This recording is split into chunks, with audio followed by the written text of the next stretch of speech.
qui se lève pour parler en votre faveur, vous avez réussi. Que vous avez un beau pays, un pays très puissant, un pays qui peut jouer un rôle énorme au sein de l'Afrique et du monde. Et je vous fais le serment que d'ici la fin de mon mandat, vous allez voir un Congo nouveau, un Congo fort, un Congo puissant et prospère, un Congo qui va parler de l'Afrique à travers le monde entier.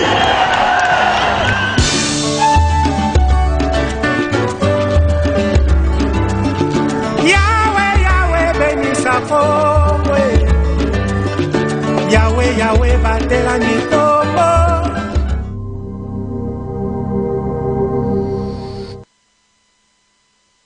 Dans votre magazine d'actualité sociopolitique, c'est depuis la ville Provence de Kinshasa que nous émettons sur la chaîne PSTV HD. Sans plus tarder, votre partie d'information.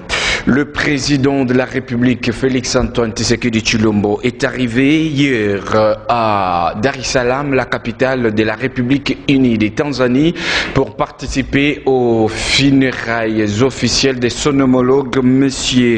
Magufuli, qui a décédé le 17 mars dernier. À part ça, on va aussi parler de la déclaration de l'ambassadeur des États-Unis en République démocratique du Congo, M. Mike Hammer, qui a déclaré pour dire que les États-Unis n'ont plus la possibilité de renforcer la coopération militaire entre les États-Unis et la République démocratique du Congo suite à l'absence, la présence, voulais-je dire, de certains généraux sanctionnés par les États-Unis qui continuent à œuvrer au sein de l'armée congolaise. Et puis l'Union sacrée, 11 députés de vente de la province de Lualaba adhèrent à la vision salvatrice du premier citoyen de la République, Félix-Antoine Tshisekedi Tshilombo. La délégation de 4 députés sont à Kinshasa, qui se sont bel et bien entretenus avec les hauts représentants du chef de l'État, M. Kitenge Yesu, qui a déclaré d'être aussi leur parents. On va finir avec la nouvelle des obsèques ou les derniers hommages qui sont rendus à l'honorable député Thomas Lokondo qui a décédé dernièrement en Afrique du Sud. Les obsèques ou le funérailles se déroulent au Palais du Peuple de la Nation. Encore une fois, bonjour.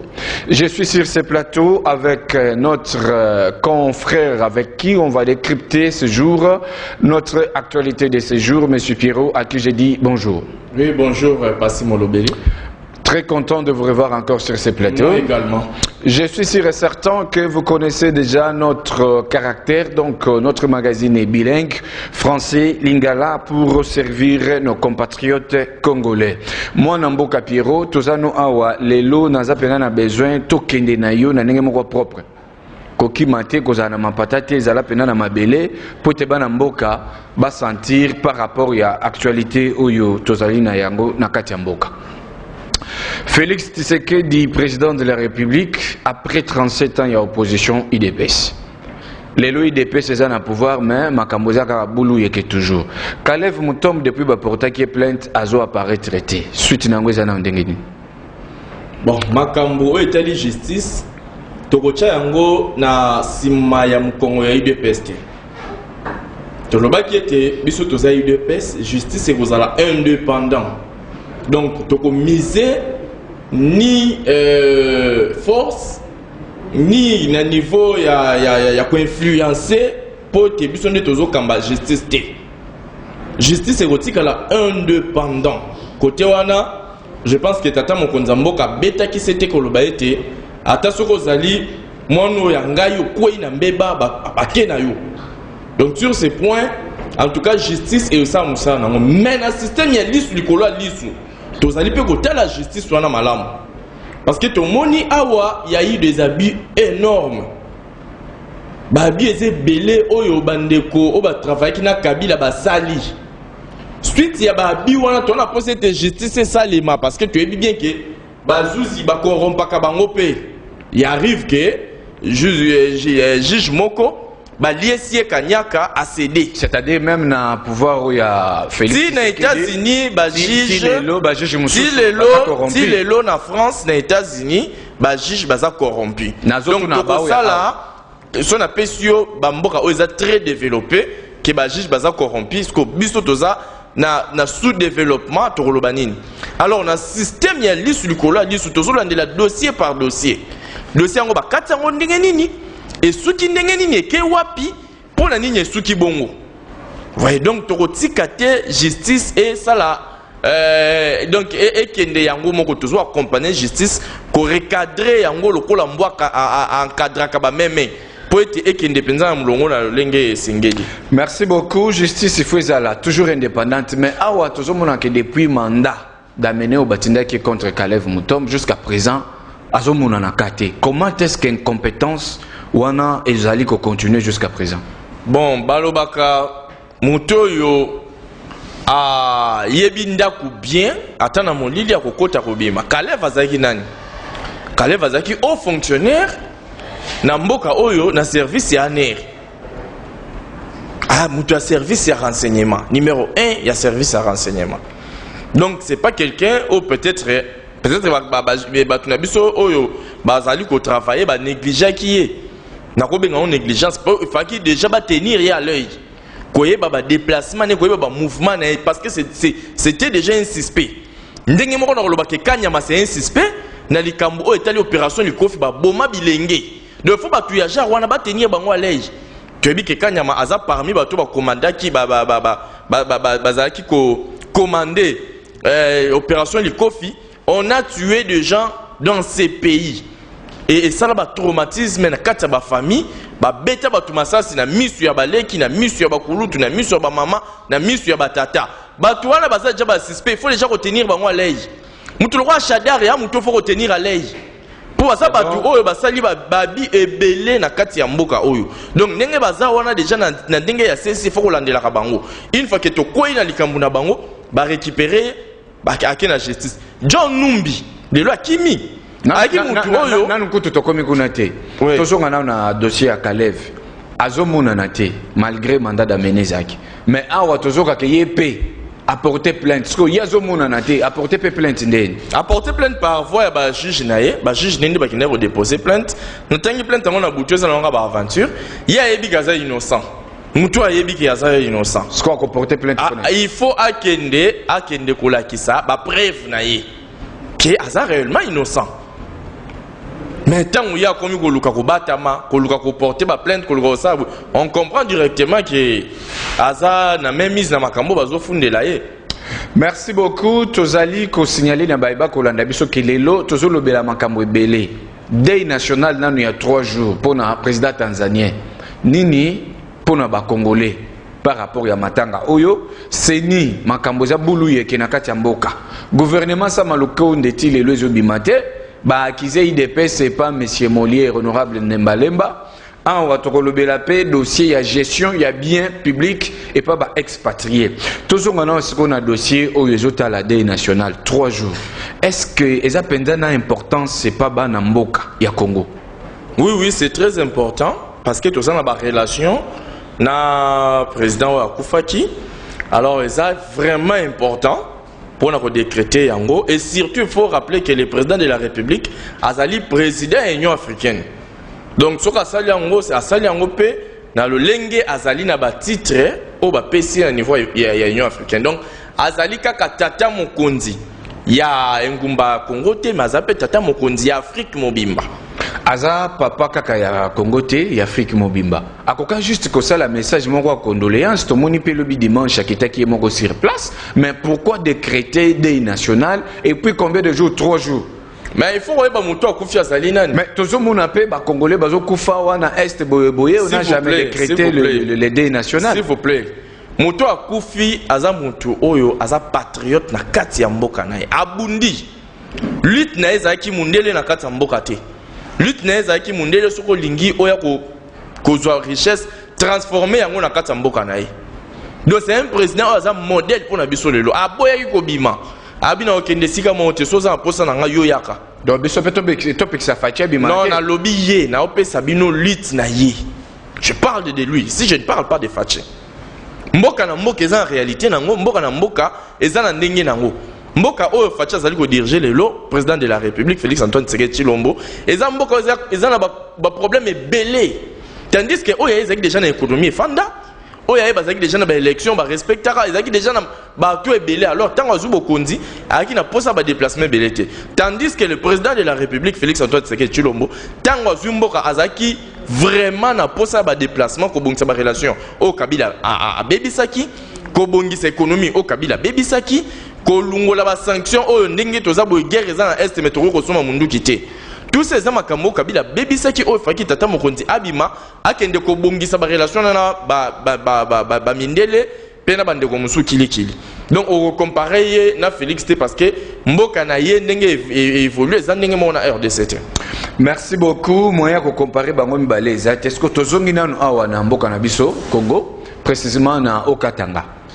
John Numbi aza recherché pe na justice mais azo kima ake Zimbabwe. Comment est-ce que Moutou a recherché à Kokiko Bimana territoire national à se retrouver dans Mboka Moussous? Oui, je vais répondre pour dire que Ennigo Laksami Salamabe Bango Basaki na Mboka Oyo. Mais Salamabe tope incompétence ya bakonjo. Na bandina mi Salamabe ya Bango. Na batengeli o awa baze belé, bakanyama et consort. Baze belé, o basali mi Salamabe. Ils ont fait des arrestations arbitraires. John Numbi a Kimina Likambu ya nani? N'est-ce pas qu'à Kimina Likambu ya meurtre, ya activiste à droit de l'homme? Tchébéa. Les l'homme, moi, si n'est pas bana bazolela. Ato Kimi na justice à batu bazuyote justice en zambe et rattraper yo. A commis les lots yo barobenga exilé politique. Pourquoi? Parce que les lots oyo bango tango bazaki na bokondi na tana bango ba mimona ki lokwa banzambe. Kalev barobenga les tout puissants Kalev. Donc l'intouchable. Dans ces pays, nous avons vécu des histoires. Quelqu'un qu'on appelle l'intouchable. Le lot tambouimamba comme il malade, il faut pas qu'il soit traité. Donc, vous comprenez que dans ces pays, nous avons eu affaire à bateau bazaki on a pour Mamboka et non pour épanouissement en Mboka. Il y a eu des arrestations arbitraires, il y a eu des enlèvements, il y a eu des meurtres. Batouana bazaki na ba service wana au service ya Kabila. Ils étaient là pour parler en faveur de Kabila, pour agir en faveur de Kabila, pour, je ne sais pas moi, tuer, voler et détruire ces pays en faveur de Kabila. Mais aujourd'hui, Kabila est là. Et Kabila est en cas de donc, c'est pour aussi interpeller tous les autres travailleurs, Nafati, que Bozali Lukola Mibé côté. Après avoir dirigé, vous serez interpellé. Merci beaucoup. Après avoir dirigé, vous serez interpellé. Mais Moutounet John Numbi. Normalement, service à renseignement, service à migration, il fallait qu'ils aient très bien instruit pour un dossier. Est-ce que vous ne trouvez pas qu'ils ont incompétence au ministère intérieur? Je ne dirais pas incompétence dans le ministère intérieur. Kokima, so mutokomi kokima, batebele bakima. Yebisanga mboko za haute, na sécurité, il y a les colos, ils sont hautement sécurisés, aux États-Unis. Mais il y a eu les informaticiens à Bima Kima. Donc je ne dirais pas qu'on a attaqué le service na bisoté, mais du moins on a vigilant parce que justice est bongi ça m'a moutunyo ce bongi à répondre na ba acte naïe. Merci beaucoup. Moutunyo ce sengeli à répondre na ba acte naïe. Tozoko bana mwana mboka Pierrot avant nazana message moko awaya Afrique Win Corporation ezali entreprise o ezali kosunga tout congolais bisiki zwamiyo na Kinshasa partout na Congo ozana besoin basa lelo forage. Donc, contactez entreprise Oyo, soit bien biso na numéro affiché na Seona, ou biso en direct pour que basale la yo, ozana flat, ozana restaurant, topé nanda kuna yo, mai moko ya bien, ya propre pour que ozala bien servi, Benga Africa Winds Corporation ozala décité. Tozongi awa na mwana mboka Pierrot. To mekasko koloba na Oyo zota la réalité na kati ya mboka na biso concernant pouvoir actuel, na pouvoir Oyotaki Kolongwa en place. Parallélisme Momoké, depuis que IDP s'est en pouvoir, Nini Omoni est changé par rapport à Kala, Topé Nini Omoni et Baby par rapport à Nenge Makamoza et Kala. Oui, parallélisme, Togoko Sala, je dirais d'abord que Eloko et Salinga Passi. Toi et Salanga Passi parce que ça les lotés, et Zalaki Kokoufa FCC Cash. Moi, je croyais que pendant 18 ans, il y a M. Kabila qui a pouvoir à Yébaki politique. Mais à comprendre qu'à Yébaki politique, il y a Yébaki français qui a Ayebaki français makasi pour ayebaki français tétan à côté na bokondi. Il a appris que le français, il a appris comment s'enrichir, mais il n'a pas appris la politique. Pourquoi je dis ça? Parce que les lots oyo il a fallu à penser batourner na matoi. Ay sabango ke moi na mboka Félix Antoine Tshisekedi Tshilombo to sali ne passation civilisée ya bokondi. Boti kaye asala musala. Mais il y a eu des ordonnances signées par le président de la République pour contre-signer. Et pas ministre à Boyi, ministre à FCC. Ça montrait à suffisance que Joseph Kabila n'est pas un politicien, ne connaît pas la politique et il n'a jamais appris la politique dans ce pays. Il a appris que des choses s'enrichir, pena français ou aïeba quitter. Voilà le premier élément. Deuxièmement, Kokoufa ya FCC cash ezali kolakisa sorti ya bana Israël na kati ya Égypte. Eza délivrance parce que na mboka o depuis indépendance nanu to vivre époque to vivre na era fachite. Après l'indépendance, Kasavu bokoti désordre. Coup d'état Mobutu a 32 ans. Coup d'état Laurent Désiré Kabila yé. Après il peut ba bomier ba yoko tshela biso Kabila to ebité soka utaki wapi. Et puis directement il a fallu suko tozo délivrance. Parallélisme ngana osala a ezali ke nous avons été délivrés. Comment on a basango kosala ba déclaration na comprendre que bazaba égyptien balanda bana Israël na nsima. Mais ba kozina la mer rouge. Nous avons été délivrés dans ces pays. Pourquoi? Parce que tu comprenais que réellement ezaki souci ya mboka oyo. Souci ya mboka oyo ezaki ya kozwa un patriote. Oyo ko servir mboka na ye. Souci ya mboka oyo ezaki ya kozwa un congolais. Oyo akoyeba oyo a vivre nan ba réalité ya ba congolais, à vivre pasi ya ba congolais, ye moko nyokwami en tant que congolais. Et puis ndesko akoyeba neni ya kozwa charge ya Congo. Yango moni le président de la République soko landeli histoire na ye, l'air a botami awa baye ko kangaye na moboti na ye, le Sphinx Etienne Tshisekedi wa Mulumba paix à son âme, batinzi bango na mboka ake vivre vie à campagne. Apprendre la vie à campagne. Alungwe wana ke batinzi bango na poto ake fanda kuna na poto, il est ake suko vivre vie mususu, il est allé encore apprendre d'autres histoires. Après zonga yeko fanda awa, ayeko apprendre pe ko mûrir sous politique très bien. Yango moni mboka ekezu sukoyo makoki ya ko se développer. Mais n'empêche, batu ya mitema mabe o bazaba égyptien, le secrétaire général Augustin Kabouya l'avait dit, na kata matinée alors que les égyptiens que vous voyez aujourd'hui, vous ne les verrez plus jamais. Alors, c'est ce que nous sommes en train de constater, que les Égyptiens sont dans Simat, ils ont union sacrée, qui traversé la mer Rouge, il y a eu des gens qui ont des désordre dans le désert. Il y a un monde qui a tourné pendant 40 ans. Il y a un monde Félix Tshisekedi du Poitika beaucoup, il faut tout ça 40 ans dans le désert. 40 ans, on a passé mandat à 40 ans, mais on a passé mandat pour développer Mboka. Après 40 ans, Né atiki parce que ce que nous vivons est vraiment prophétie à Israël. Excusez, le bio je peux ça 40 ans. Oui. Na pesier 40 ans, ils a 40 ans à mandater. 40 ans mais à mandater. Na pesier 40 ans cause on a 10 ans au yaye au ndeke to yebi la constitution ou plus. Mais exact tant oyo il faut alungo la biso na kata désert parce que na kata désert ba Philisté bazalaki. Na kata désert fallait pas traverser ba mboka. Ya au moins na kata désert to kuta ba John Numbi to beti akimi. Na kata désert to kuta ina Alexis Tamwemwamba to beti akimi. Na kata désert to kuta na Shadari to beti akimi. Donc on les a désert ce qu'on est to bandi ko conquête tozo qui est vers terre promise. Na kata terre promise ne boko sosko ba animateur ba wuta na sang pur et frais ya Etienne Tshisekedi wa Mulumba. Na minute oyo to ko confirmer le remonter to ko garantir le remonter mais tozo diriger na batu nyonso. To kende to avancer. Dans les jours à venir, il faut nécessairement Moutouar postuler comme candidat président de la République à sa tata na botami awa, maman na botami awa. Ndeko pesa passe moi bandeko Moïse Katumbi ba chaba mo pandi. Bazé belé ba chaba mo pandi parce que baza bato baza na sang pur ya ba congolais. Au Gabon c'est ça.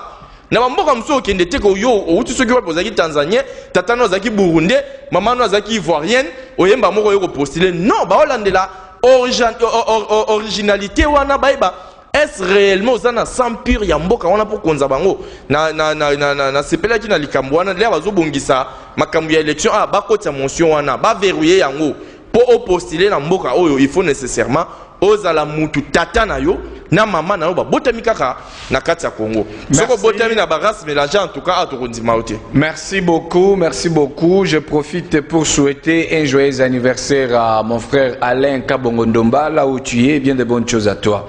Toloba na oezota la sko gouvernement Samalukonde. Depuis Aza nommé Premier ministre, Tilelo gouvernement Ezobimate.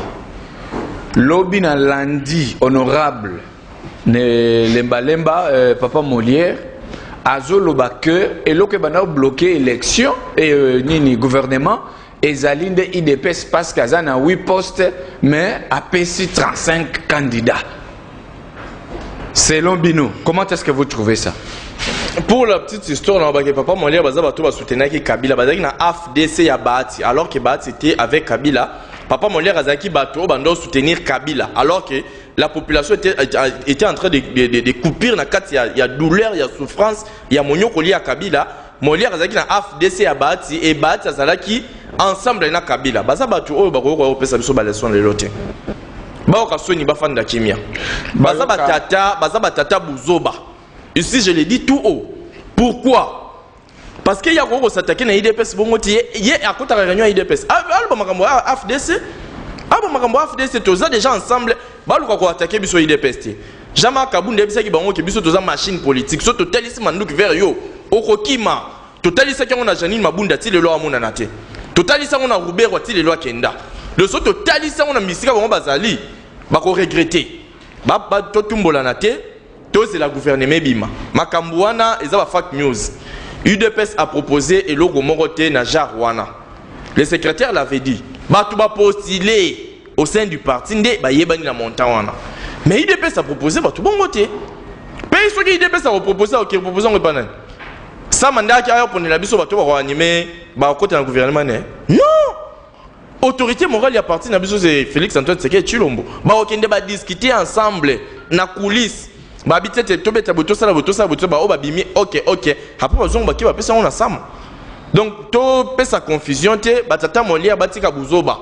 Ce ka mesana na buzoba na TV kolekaka du pour dire de n'importe quoi qu'il cesse.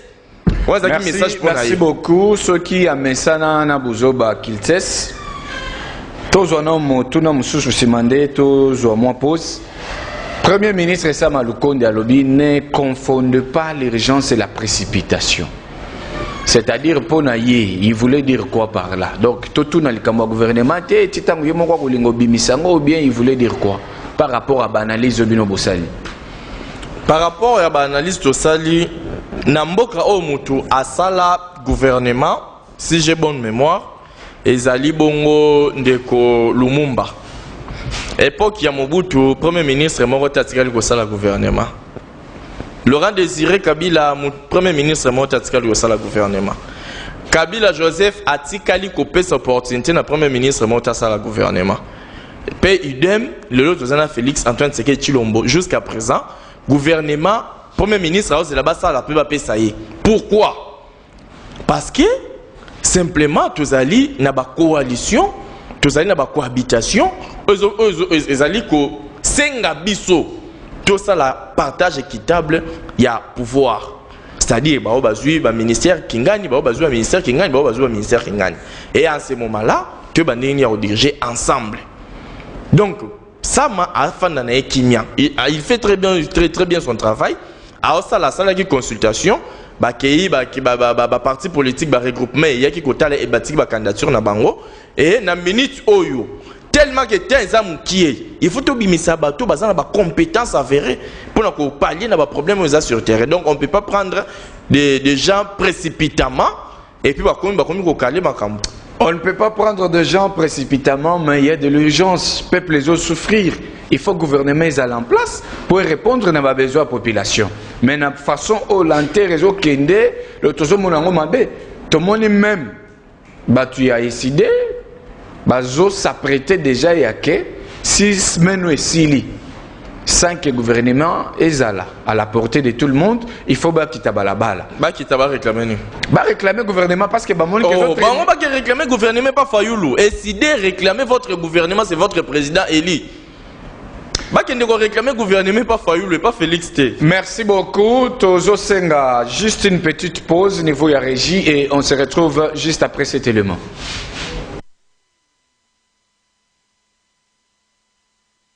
Congo, Congo nde mboka ngo mokengeli koi, mboka ngo mokengeli léopard.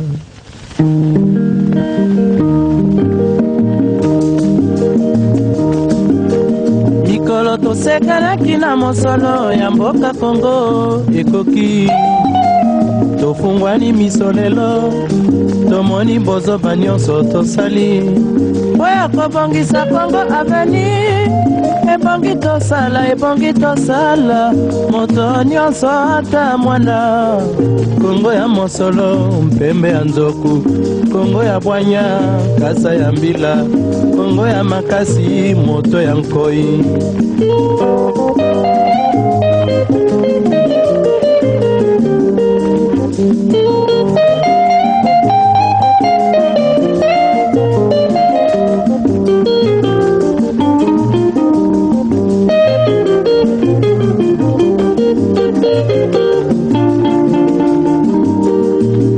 Tosekanaki na mosolo ya mboka Congo ekoki, tofungwani misolelo tomoni bozoba nyonso tosali oya kobongisa Congo aveni ebongi tosala moto.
Réalisateur Nabiso Olivier Chims par rapport à l'élément là musala kitoko wapi okolakisa biso ndenge nini baokofina babouton on dirait baofinelango na lola. Donc tozongi awa na plateau avec mwana mboka Piro Ngindo. Suite nanu ya procès EPST tilelo tozoyeba ngo te eza na au niveau nini? Non, procès okende bazo koba na koyoka ba prévenu likamba malamu ezete batangi kombo Willy Bakonga mbalombala na ebisaki bino ke Willy Bakonga bakokanga ye. Ce sont des gens qui ont détourné l'argent de l'État. Ce sont des gens qui ont saboté likambo ya gratuité et enseignement. Alors baza bato bako bima c'est un sauveté. Non ebongi kolakisa vraiment ndakisa na bato mususu ba comprendre que soko gérer mabe au kotisi maboko nona libenga ya l'État bakokoya na mibeko. Donc bato oyo baza bato non seulement ba yibi mais ba saboter actuel chef de l'État. Parce que na Katiwana il y a eu des écoles fictives. Na Katiwana il y a eu des enseignants au bakisa. Oh bazaka na liste ba enseignant. Baza na liste ba enseignant. Baza pe ba enseignant. Batangi sa répété. Baza même pas bamsuku baza même pas ba diplômé. Bamsuku baza ba illettré.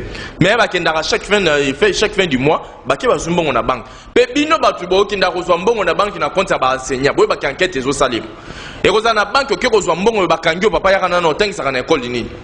Ba récupérer yo ke ko samba. Donc ndenge misu makasi le karabino ba congolais. Aux enseignants et enseignants ont comme on a créé abela tiber abela bwemabe babiba bakisela mbongo 4e pale ba comme ça sina ba 800 000 na yokaki baba kisela mbongo koma kozwa mosolo ya malonga mais yo fandi na ndaku ba tie kombo na opoza ki mutu ya PPRD obanda kokinde kozwa ka mbongo ya enseignant bakokoya no na niveau ya banque peso bakoyi na niveau ya banque bakena yo keko samba. Il faut faire très attention. Il ne faut pas biso moko ba congolais tous acteurs il y a destruction en mboka na biso. Ba ngba ko tuna COP en tout cas refuse. Pour na bike ba tu ba futela ngo ba mbongo pour ba kota na gratuité. Merci beaucoup. Wana tozo senga na bakonzi tout commençant na ministre ya EPST. Bakokanga ye tozo sona loko senga ete. Bozo quand même temps ya ko dialoguer na ba enseignants pour améliorer conditions de vie ya ba enseignants. En tout cas tous les enseignants de la République démocratique du Congo magazine kina niza ensemble na bino. Donc bo sentir que eloko moko zo tambula te bo benga biso to kita sur terrain to rolandela biso moko et puis to kopanzango na ndenge yake ba autorité likolo ba yibape kozwa dossier yango en charge. Tozongi awa na dossier siko ya hôpital des cinquantenaires. Gestion de biens publics par les expatriés. Est-ce que makambo pene salema na Congo awa na bamboka muso eko salem?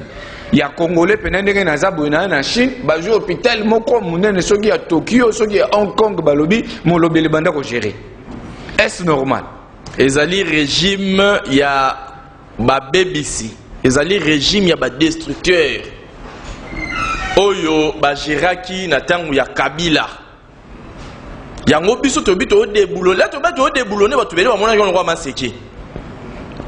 Indien oyo abeti mama oyo azali médecin mbata na hôpital. Na kati ya hôpital dans un milieu professionnel. Oui, c'est le même indien oyo pa beta ministre ya santé Kabange Numbi. Baganga ramé ce sont des faiblards. Bakabange Numbi nga ministre ya santé na ata mona ba garde du corps yo expatrié betinga mbata mais na kopesa non ndingisa na basoda bo kangeno bo chena se bo niki na lokutu penza solo comme ça il ata so Kabila ko gangelo na sima ye mais yesu na lokutu ba ba faiblard a ganga pe na ndako ba mona pe papa mais ba nika mbate pe indien nga combattant ya IDPS abuzo ba na ekuta nzoto na ngate. Vous comprenez un peu? Alors yo pe en tant que combattant IDPS comme ministre donc même dans milieu professionnel bambate obima te na lobiti ke mbate obima na la biki abeti nga mbata combattant ya IDPS ata kutu azamu to aliaka na président chaque jour et que nazata na bagarre te to kutene to kubeta na makofi lokwa mibali Kabange Numbi azwa mbata akokata ko se défendre te baluki pa bimi wana mwasi azamu mbali te. Yango moni il faut mutu amiyeba. Là le président de la République a dit que programme naye eza ache l'homme au centre de tout. Mutu fa baba valeur naye. Indien wana a giflé a kangé no téléphone et ça li ba jour pas naye, il a réclamé téléphone a giflé. Et ça ka likamwe indien wana te. J'ai été contacté na kata dossier wana. Ba cleaner ba travailler kuna ba na contraté. Et ça ba to ba sala kuna ba na contraté hôpital wana ya l'état. Toki ke bato bazo travailler kuna comme état journalier. Ba travailler comme état journalier papa. Mais ezali bien public. Ezali hôpital ya l'état. Ndenge mama yembo ezali ndenge pe cinquantenaire ezali. Ko bato ba travailler kuna comme étant ba journalier ndenge nini. Yango nde eloko epesi biso pasi makasi. Ya kozwa lolenge wana esaleli makambo. Ya tangu ya kala ya bato. Basali makambo lokwa bandoki. Oza ki ndoki na kata mboka oyo. Pe kozwa indien wana kwa kopesa hôpital mobimba à gérer. Pe hôpital wana eza parmi hôpital le plus coûteux. Mais il y a l'État. Donc, n'engé balungoli indien wana, cause blessure volontaire na droit c'est 6 mois. Après 6 mois, ebongi ba bengana ye. Ceux qui ba bengana ye te toki ki azongi wa to la marche. Après 6 mois, ye na bande kone nyonso bazalaka na kati ya hôpital wana ba indien nyonso. O ba na kati ya hôpital ya 51 faut ba bengana bango. Po ezaka yete. Tellement que yé azo traumatisé ba congolais na ba ninga na ba indien bazakana ba ko beta ba congolais ezaba buso ba ngona na lobaka pe pona pain victoire ceux qui na yeko zonga suto ko le papel comme pain victoire jusqu'aujourd'hui il y a des maltraitances ya ba bazali ba expatriés bazali ko beta ba ndeko na biso bazali ko nyokola bango pe wapesa bango ba salaire moko ya mikie donc indien wana soka silisi 6 mois na yé bakangie bacheye monyama babwake na avion Antonov Valley azongi mboka na bango siko na ngana na yebaka na dossier à hôpital ya cinquantenaire tant bazu pena indien ba pesier charge wana est-ce que na Congo wa ba médecin ba docteur congolais compétent ba ko gérer cinquantenaire bazate ezaki na tango ya Kabila nde bakamwana salamaki il faut tuna kabange numbi o ba beta mbata ngatango wana na zaki te kabange numbi azo ba mbata nde ko yeba likamwana malamu. Parce que on est même mise dans le service de santé. Tant que nous c'était pas l'IDP, c'était pas les combattants. Mais représentant qui, les médecins sur la RDC, il y a un temps où il y a qui mbata, à zongi sate, les médecins sur le déjà ministre sur mbata. En tout cas, tu allais déplorer pour la population congolaise, dans les conditions de vie au Tozumi Koutana Yango. Tosengi pena na Mokondiambo ka Félix Antoine Tshisekedi Chilombo ndenge otie peuple au centre de toutes choses tala pena ba condition de vie à ba congolais tala condition de vie à ba enseignants congolais tala condition de vie ya ba jeunes congolais belé ba misalate donc avec vous tozo tia espoir pour toyebiete lobi kuna makambo ko bonga papa na biso ndeko mwana mboka Pirongi ndu toza dia na suka ya émission na biso message nini oyo ozali kopesa na bana mboka nyonso wapi balandaki biso pona mokolo lelo ba bengaki biso na Kasai babiki souffrance ya makasi to sala descente moko muscle tozo kende kotala makambo oyo bakasayen ba vivre to kende mbujimai kananga to kelwebo to kita sur terrain je pense que na retour na ngabo zobilili tokende kotala lolenge nini bandeko na biso ya kote wana pe bazo wumela toketala ba réalité eza sur terrain to palper yango kozala journaliste eza kofanda na ndako te kofanda na bureau te koleka na TVT kozala journaliste d'investigation eza kokende na bisika makambo zo salema soki tolungo wana na zongi boye tokende sur Lubumbashi tokende est et ainsi que partout pe bisika nyonso misala ya Chile jelu ezaki lancé et pas ya DG Victor Ntumba tokotambola tola kisabino bato baza mal intentionné ko kende ko finga ka DG Victor Ntumba o aza mutu ya IDPS o bazo kocheye o azaboye ndenge pe ba finga ki tata mokonzi Félix Tshisekedi to isi bongo ete ba konyonga 10 ans ya Félix na bokonzi 10 ans ya Victor Ntumba na OVD bon matabo kita c'est ce qui va se passer parce que aza ingénieur oyo a distinguer na ba misala na ye ebele na ba œuvre ne mingi asali en tout cas ça inégalable donc ndenga za wana za incomparable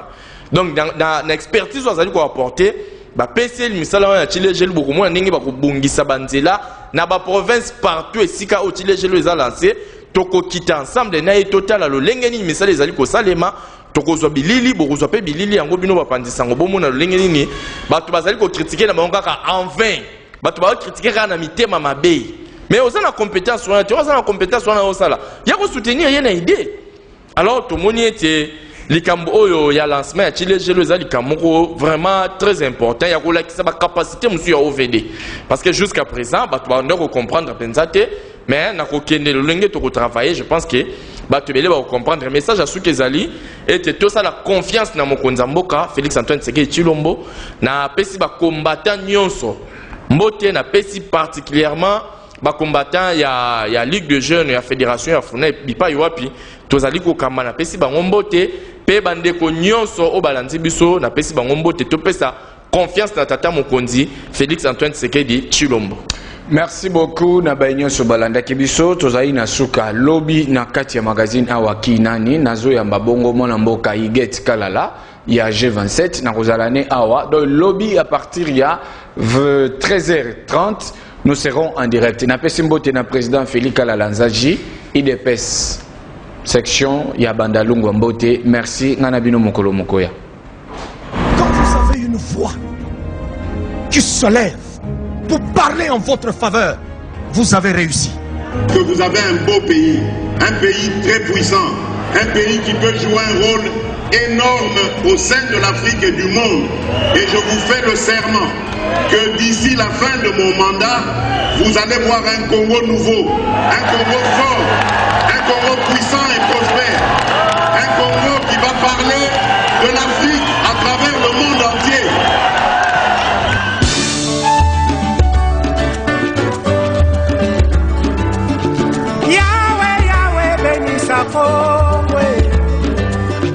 Yahweh, Yahweh, batela nyitobo.